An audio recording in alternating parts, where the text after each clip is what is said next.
Hello views, আসসালামু আলাইকুম। Welcome back to my channel Zohera kitchen house থেকে আন্তরিক শুভেচ্ছা আপনাদের জন্য। আজকে আপনাদের জন্য নিয়ে আসলাম এবছরের সেরা স্বাদে টক ঝাল মিষ্টি আমের আচার। এই আমের আচার রেসিপিটা এতটা ইজি অ্যান্ড সিম্পল, কম খরচে অ্যান্ড কম ঝামেলায় যে কেউ আমার এই ভিডিওটা দেখে আচারটা তৈরি করতে পারবে। তো প্রথমে আমি 2.5 কেজি আম নিলাম। এখানে আমি 4 টুকরো করে কেটে আমগুলোতে 1 ঘন্টা পানিতে ভিজিয়ে রেখে পানিটা ঝরিয়ে এবার সরিষার তেল বসিয়ে দিলাম অলরেডি চুলার মধ্যে একটা কড়াইয়ে। আর তেল গরম হওয়ার পর বড় সাইজের 3টা রসুনের কোষ দিয়ে দিলাম তেলগুলোর মধ্যে। কম তেলে আচারটা তৈরি করে দেখাবো, দীর্ঘদিন সংরক্ষণও করতে পারবেন। আর সাথে অ্যাড করে নিলাম সরিষা বাটা, 3 টেবিল চামচ পরিমাণ সরিষা বাটা অ্যাড করলাম। তো এখন রসুন আর সরিষা বাটাটাকে আমি নেড়ে ছেড়ে দিচ্ছি। এখন অ্যাড করে নেব হলুদের গুঁড়ো। তো 1 চা চামচ পরিমাণ হলুদের গুঁড়ো অ্যাড করলাম, সাথে মরিচের গুঁড়ো 1 চা চামচ পরিমাণ। তো মরিচ, হলুদ, রসুন আর সরিষা বাটাটাকে আমি ভালোভাবে কষিয়ে নিচ্ছি দেখুন। সাথে অ্যাড করে নিলাম স্বাদ মতো লবণ। এখন মশলাটাকে আরও 30 সেকেন্ডের মতো কষিয়ে কেটে রাখা আমগুলো অ্যাড করে নেব। এখন চুলোর হিট লোতে এনে আমগুলোকে নেড়ে ছেড়ে দেবো। কোনো ধরনের রোদের ঝামেলা ছাড়াই এবছরের সেরা আমের রেসিপিটা আপনাদের সাথে শেয়ার করব। যারা আমের আচার দিতে পারেন না বা খেতে ভালোবাসেন আমার মতো আচার লাভার, তো তাদের জন্য একদম ইজি এই রেসিপিটা। আপনারা ভিডিওটা ফলো করে অবশ্যই বাসায় ট্রাই করে দেখবেন। এই আচার দেওয়াটা একদমই ইজি। তো আমগুলোকে 2 মিনিটের মতো কষিয়ে এবার আমি চিনি অ্যাড করে নেব। 2.5 কেজি আমের মধ্যে 1 কেজির মতো চিনি অ্যাড করলাম। আপনাদের স্বাদ মতো চিনি যেমন খাবেন ওইভাবে চিনিটা অ্যাড করবেন। আমার এই আচারটা হবে টক ঝাল মিষ্টি এবং খুবই মজাদার, এর স্বাদ মুখে লেগেই থাকবে। এখন চুলোর হিট মিডিয়ামে এনে আমগুলোকে নেড়ে ছেড়ে দেবো যাতে করে নিচে দিয়ে পুড়ে না যায়। আর এদিকে একটা ঢাকনা দিয়ে ঢেকে দিলাম 2 মিনিটের জন্য। তো কিছুক্ষণ পর পর আপনারা এভাবে ঢাকনা দিয়ে তারপরে নেড়ে ছেড়ে দেবেন। এতে করে দেখবেন চিনি থেকে বা আম থেকে পানিটা চলে আসছে বের হয়ে। 3 থেকে 4 মিনিট জাল করে নেওয়ার পরই আম থেকে আর চিনি থেকে পানিটা বের হয়ে আসছে দেখুন।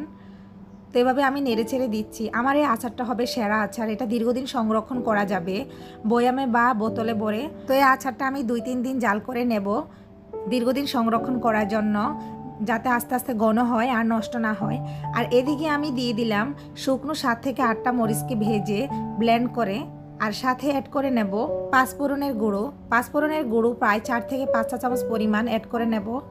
এবার আমি নেড়ে ছেড়ে দেব আচারগুলো যাতে ঘনত্ব হয়। দেখুন দেখতে কতটা সুন্দর দেখাচ্ছে, খেতে তো তার চেয়ে অধিক পরিমাণ ভালো লাগবে। সো ফ্রেন্ডস, আমার এই ভিডিওটা না টেনে সম্পূর্ণ ভিডিওটা দেখার অনুরোধ রইল। ভালো লাগলে অবশ্যই লাইক, কমেন্ট অ্যান্ড শেয়ার করতে বলবেন না। যারা সাবস্ক্রাইব করেন নাই তারা অবশ্যই সাবস্ক্রাইব করবেন। আর পাশে থাকার জন্য বেল বাটনটি অন রাখবেন, এতে করে নতুন নতুন ভিডিও পাবেন। আমার এই আমের আচারটা এতটা ইয়াম্মি অ্যান্ড টেস্টি হবে, এটা যেভাবে ইচ্ছে এভাবে খেতে পারবেন। এই আচারটা ভাত বা খিচুড়ির সাথে খেতেও একদম অসাধারণ। তো আচারটা আমি আজকে চুলো এখন এখানে বন্ধ করে রাখবো। আগামীকালকে আবার একটু জাল করে নেব 5 মিনিটের জন্য। 2 থেকে 3 দিন এভাবে অল্প আঁচে জাল করে নিলে দীর্ঘদিন সংরক্ষণও করা যায়। আর চিনি বা মশলা শিরাটাও আমের মধ্যে যায় আর খেতেও অসাধারণ লাগে। তো এই জন্যই পারফেক্ট আচারের জন্যই আমি এই পদ্ধতিটা সবসময় ফলো করি। কোনো রকম রোদের ঝামেলা ছাড়াই আমি আমের আচার রেসিপিটা আপনাদেরকে দেখাচ্ছি। এই সিস্টেমে আচার তৈরি করলে আপনি দীর্ঘদিন বয়াম বা বোতলের মধ্যে আমের আচারটা 2 থেকে 3 বছরের মতো রাখতে পারেন। একদম নষ্ট হবে না, পারফেক্ট আচারই থাকবে। তো ফ্রেন্ডস, আমার এই ইজি আমের রেসিপিটা যাদের ভালো লাগে অবশ্যই লাইক, কমেন্ট করতে বলবেন না। আর আপনারা অবশ্যই আমার ভিডিওটা দেখে বাসায় ট্রাই করে জানাবেন কেমন হলো। তো দেখুন আমি পরের দিন আবার এভাবে জাল করে নিচ্ছি, এতে করে পারফেক্ট আচার হবে।